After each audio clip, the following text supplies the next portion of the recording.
Hi besties! Welcome back to another video. Today we're going to be talking about all the books that I read in the month of July. And let me just preface by saying, I did not read books. There are, for me, a decent amount of books. But, considering it's July and it's summer and I'm not in school, I would think I would have read at least 10 books or whatever. But I kind of got into, not like a reading slump, but yes, actually, I guess it is a reading slump where I really just kind of didn't really want to read anything and I just wanted to watch a lot of shows. I literally binged how many seasons of Chicago Med, and that has been my July, and Supernatural, so I didn't read as much as I wanted to, but there are books I read. And honestly, when I was looking at all the books I read at the end of the month, I realized that there was books I forgot I had read. I was like, oh my gosh, I did read those 2 books in the beginning of the month. So let's talk about these. There are some good reads. There's a 5-star. It's really, really rare for me to have a 5-star because I'm very picky when it comes to ratings. But let's get started. Okay. First book I read on Handy Dandy Kindle. I've been reading a lot on my Kindle. I keep thinking about it, and I'm rarely touching paperbacks these days. And it's just really surprising to me because I used to be really hesitant to read on my Kindle. So the fact that I'm reading so much on here, it's really surprising to me. First book I read was One by One by Freida McFadden. End of June to beginning July, I was kind of on a little Freida kick. This one really piqued my interest. I don't know if it was because, I guess the premise. This book follows 6 friends, I think it's 6, and the way the synopsis is by the end of the night, or by the end of our trip, only one of us survives, or something like that. That really drew me in, and I was really interested about that. Basically, this couple's trip, there's, I want to say 3 couples. They're all friends, and they decided they were all going to go on a couple's trip. One of the couples has 2 young children, so they were like, this is going to be really nice for us to get away. And there's just so many things that go bump in the road, and then people that are making each other turn on each other within, I don't even know, how many days was it, 3 or 4, I want to say. It's just really interesting, and all Freida McFadden books are really fast-paced, but this one kept me enticed. Yeah, I want to say I rated this one 4 stars, 4.25. I don't really remember, but it was really good. I really liked it. I think I read it in a day or 2. And the next book, oh my gosh. Guys, 5-star. I don't know the last time I had a 5-star genuinely. I think it was April. This one, it is the 4th in a series, Chestnut Springs. Reckless by Elsie Silver. I loved this book to death.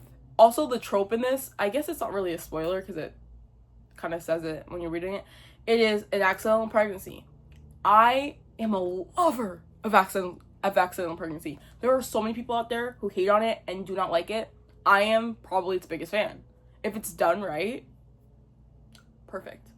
Anytime I'm reading it and it happens in the book, I'm internally screaming because I love it so much. This book follows Theo and Winter. Winter is Summer's sister from the first book, but in the first book, Winter came off as really bitchy, really closed off, and they didn't really get along at all. There's just so many different aspects in this book. There's family, there's work, there's the whole thing with Theo and Winter, but then there's family. There's just so many different aspects of this book that make it so perfect and what it was. I literally cried reading this book.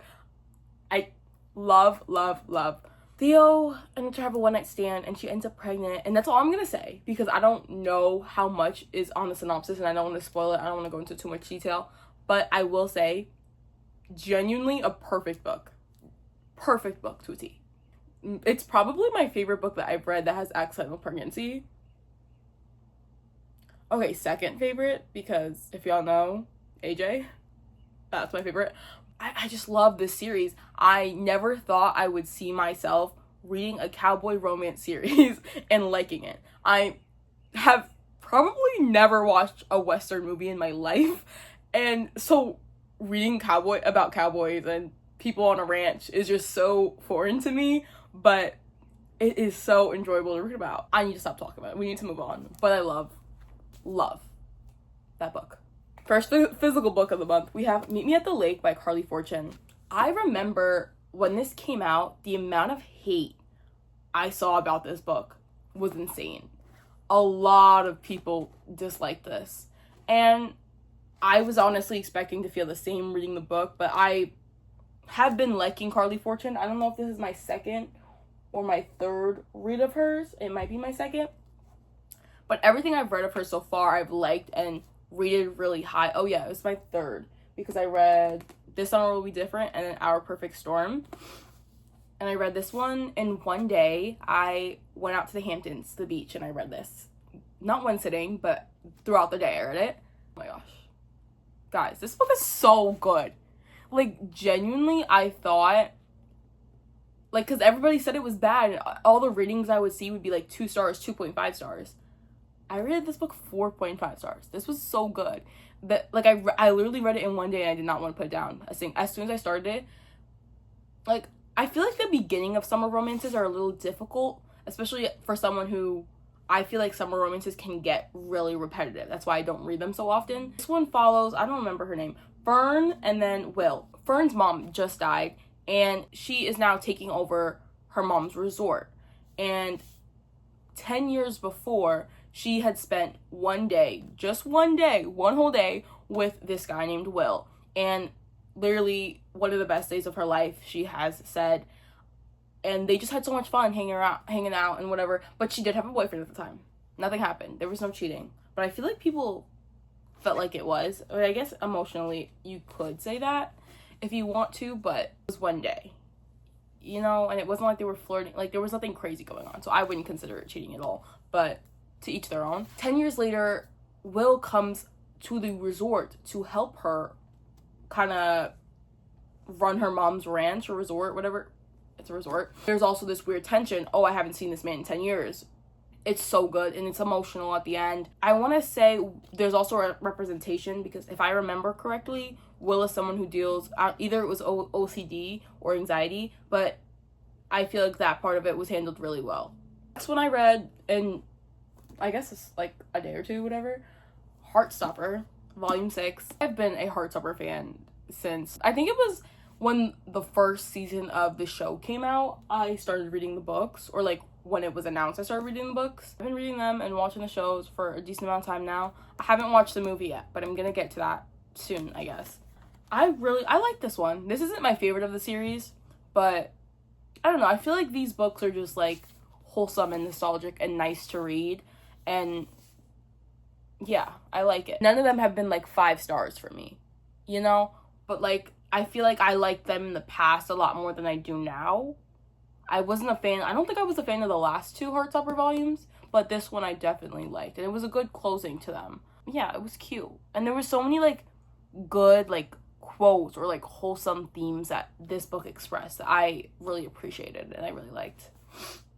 If you have not read it or watched it, this is about Nick and Charlie. Charlie is known in the school for being one of the only gay kids, and Nick is the captain of the rugby team, this popular boy, but they low-key grow a connection, and it's kind of difficult for Nick because he, in his head, is like, oh, I believed I was straight my whole life, but he's like finding himself, and then he becomes friends with Charlie, but then they grow a connection and they wind up falling in love, and it's just really cute, and it's a nice coming out story too.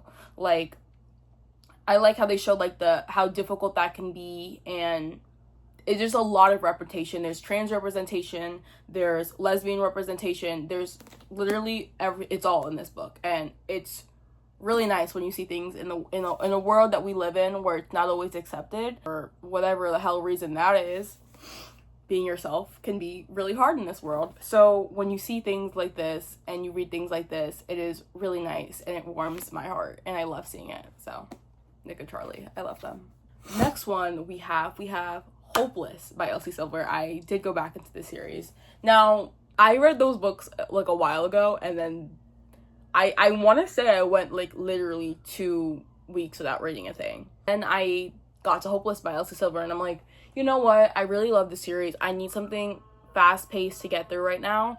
So I picked up Hopeless. This one follows Bo and Bailey. Bo is Jasper from the 3rd books from Powerless, it's his best friend. But Bo is also one of the Ians. He's an Eaton brother.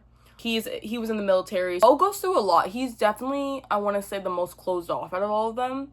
It was nice getting his book because it's like, we don't know too much. Like, he's brought up, everybody loves him, but we don't know too much about him. Like, it also follows this girl, Bailey, which I will just say right now, Bailey is the realest bitch out there. Like, I love her. Like, she is funny.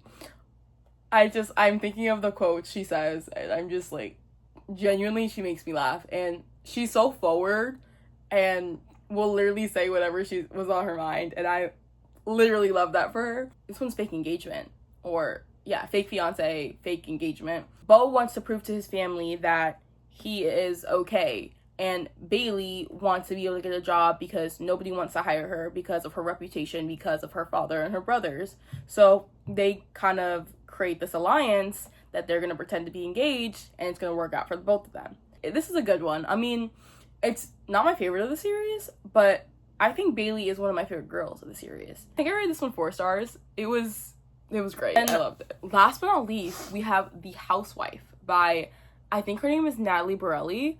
I have never read anything by this author before, but I was looking for a good thriller. I think I like closing the month out with thrillers, and I think I'm gonna start doing that. Have that be like a reoccurring theme for me because it's just a great way to end the month.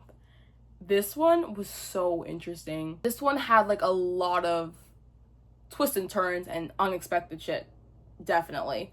But then also the concept was very unique and different, and I really like that. The Housewife is about, honestly, I will say, like, it's so traditional that I honestly, when I started reading, I was like, this might have to take place in the 60s or something. This follows a girl, Jody, who is married to this guy, Roy. And throughout the book, they keep talking about his ex-wife, and Jody is not a fan of that because the rich ladies kept bringing up how much they loved his ex and how great she was, and because she passed away, oh, I can't believe he moved down so fast. The whole concept is like she likes being the housewife. She loves cooking and cleaning. She is so mad that they have a maid because she wants to do all the cooking and cleaning. And Roy is kind of an asshole, but I don't know, she loves him. There's also just like, I don't want to spoil anything because they reveal a lot of information that you wouldn't expect early on, but the twists and turns, you're like, oh my gosh, and then you're like actually like on the edge of your seat being like, oh my gosh, what's about to happen? Is this girl, what's happening? Oh my gosh, is she gonna get caught? She needs to stop, she needs to close her mouth. Like, there's just so many different things. I will say, it's not I mean, yes, there are plot twists that are unexpected, but there were like 2 plot twists that I guessed right. So it's not like one of those books that like don't read it if you're gonna be mad if you get something right, because I know there's people like that, like if I guess the plot right, I'm not gonna want to read it. But I kind of like that I got some of it right or whatever. Really good. It was really interesting. I think I rated this one a 4.25. It was definitely one of those thrillers that I've read and then be like, this is so creative. Another thing I like is that the main character is not really a likable person. Like, she's honestly really mean but she has a lot of dark humor too, and that plays into it, and I really like that part of it. So reading about that is really fun and different, and I really like that.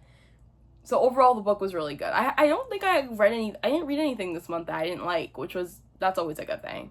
So yeah, those are the 6 books I read in July.